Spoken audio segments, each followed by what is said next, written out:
Temu leather jacket review. In this video, I'll be reviewing a leather jacket from Temu and see whether it's a good buy. So to get started, I was surprised at how sleek the design looked. It gives off a classic biker vibe with modern touches like silver zippers and a cropped fit. I'm not usually a fan of leather jackets, but this one really caught my eye that I decided to buy and try them.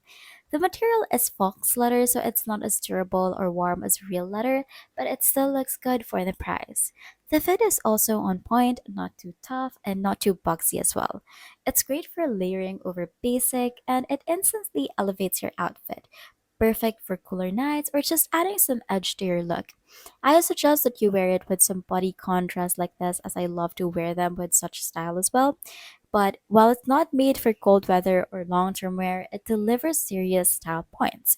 You can easily style it with skinny jeans, boots, or even skirt for an edgy combo. And like I said, you can even wear it with a dress.